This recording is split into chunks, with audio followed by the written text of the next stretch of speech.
Yeah, no, thanks very much indeed. I did two research projects. One was in public debt and the other was drainage of swamps. So I'm particularly well suited to the environment we've had to work in the last number of years.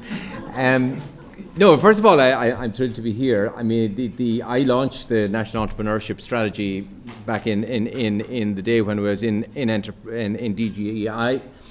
And I think genuinely that we have to make entrepreneurship part of our DNA as a nation. We need to have the ambition that people will naturally think of starting their own business as a route to creating the wealth that we all need to see in our country to do so many things that we want to do. 2/3 of all new jobs come from companies in the first 5 years of their existence. So that it is that startup phase that is the dynamo in any economy that's doing well, and even in our own fairly grim economic experience in between 2006 and 2011, probably the worst period of our economic history, when we saw close to 20% of private sector employment wiped out.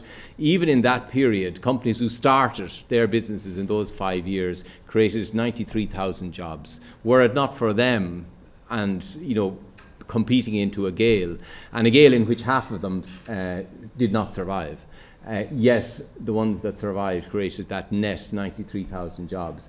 So our ambition when we put out the entrepreneurship strategy was to double that impact, to take that 93,000 jobs achieved in the worst period of Irish economic history and double that. And we reckoned we could do that if we could increase startups by 25%, increase survivorship by 25%, and improve their scaling capability by 25%. It's simple sums, and that was the central ambition. But when we started to unfold the onion to see what do you need to do, it obviously proved, as anyone who has looked at this territory, extraordinarily complex as to what sets aside a successful region or country in creating an entrepreneurial spirit and an entrepreneurial success record. And very often it's star quality of a few individuals who create the hub around people, around which successful entrepreneurship hubs develop. But also you can see that there are conditions that are certainly influenced by public policy, by culture, by education, by the financial environment, by the taxation environment, by the sort of support structures.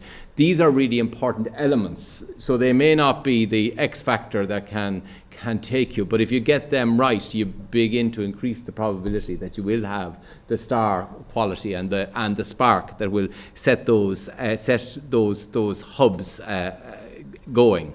So we sought deliberately to develop a series of actions in all of these areas, and I suppose the one that we're talking about today is the whole education, attitudes, cultural environment. And I think it's absolutely central that we do focus on that. Traditionally, and if you go back to those of you who might have read Joe Lee's book about Ireland, our lack of intellectual breadth and our belief in the safety of owning a bit of land or having a safe job in the public service, that sort of characterised the slightly inward thinking that I suppose was a big feature of Ireland in the years when we had zero employment growth. And as most of you who are statisticians might know, we had virtually no employment growth in this country between about 1922 and I suppose 1975. So virtually the bulk of our period was one of stagnation in employment growth. The latter period has seen a doubling of the number of people at work.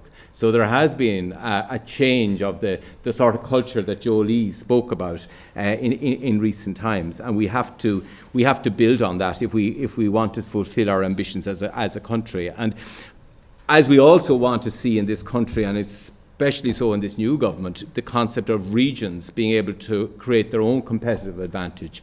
That depends on their capability of identifying sectors where they can have a genuine entrepreneurial flair within those sectors where they have a competitive edge. And I think the one thing that draws a thread between all these elements is the education institutions, particularly the higher education institutions, and their capacity to identify with the strengths of their region, nurture the sort of creativity that entrepreneurs need. And there's a real determination now coming both from my own department now, education, but also from my former department in jobs, to build those bridges. And one of the, I suppose, the top three themes that I've chosen for my period in education is to build the bridges between education and where people work. And it's not just in the entrepreneurial area, but also equally in innovation in public service or innovation in the way people who move into working in the communities. But we need to build a much stronger bridge where there is more exposure to the new thinking that comes from the education system, more familiarity of people who are studying with placement, more willingness to expose the education system to the curricula that the workplace is demanding. And as was traditionally, I think educationists might have seen, that getting close to where people work was downgrading or some way devaluing the wonderful quality of what happens in education. But in fact, if you look at now and talk to employers or enterprise, what they're not looking for the best person to make widgets. They're looking for people who have that innovation and creativity that people want. They're looking for people who have entrepreneurial flair and an inventiveness. They're looking for people who can work collaboratively with teams that are addressing complex problems and bring analytic tools that they learnt to bear on these new challenges. So there is a big convergence, I think, on the sort of things that a lot of educationists value within their system and what increasingly the workplace is demanding in an environment where it is continually challenged to do better, and no more so than in a small open economy like our own. And the only way in which we can survive is if we can sell our goods and our services and our ideas to people overseas who are willing to pay for them. So I see this work, and I haven't had the chance to go through it in the sort of detail I might like, but I do believe that creating a self-evaluation tool for all of our institutes of higher education to look at themselves and to see the extent to which they are genuinely throwing their doors open to create that entrepreneurial spirit within their colleges. It may be in modules that have the title entrepreneurship, but probably it's far more about the culture and the environment that imbues every course that they run, and the openness and the expectations that are set for their students. So I'm really excited about the concept of looking at our colleges. I would like to see us move to a point where we have best practice exemplars in Ireland that we seek to see what they've done and replicate it, that we have a competitive competition where we reward those colleges who step out and try to make entrepreneurship something particularly strong in theirs, that we recognize that. In many ways we are very fortunate in Ireland because we, as I said, even in those dreary, difficult times, there were about 12,000 people every year who took their courage in their hands to set up a new business. We can easily build that. We probably in Ireland have the best network in Enterprise Ireland of any network for supporting fledgling businesses in the high-tech area. They've really brought that to a strong position. We now, for countries of our side, we've probably the best venture capital network that for a country of our side, much improving, growing very rapidly. So a lot of the ingredients are right, and I think that the challenge, as I said, is for the education system to start to build those bridges across to those exciting opportunities for people to create employment for themselves and for others, but also into other areas. I mean, there's no doubt that we need entrepreneurship and innovation in my own field of public service. Just because we don't have a bottom line doesn't mean we don't need to be innovative in the way we address things. And certainly I'm looking forward to my period in education where I know a lot of people saying, "Oh, you're bringing someone who's come from industry." Neoliberal, I think, is the current phrase of abuse that is thrown at someone who might come from that.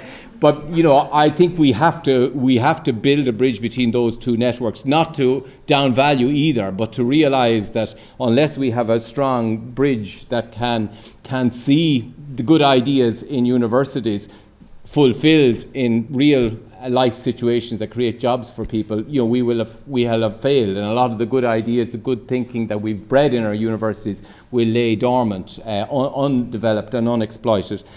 And I see in one of the recommendations one that I don't agree with, and I'll say that at the outset. I only got to the first one.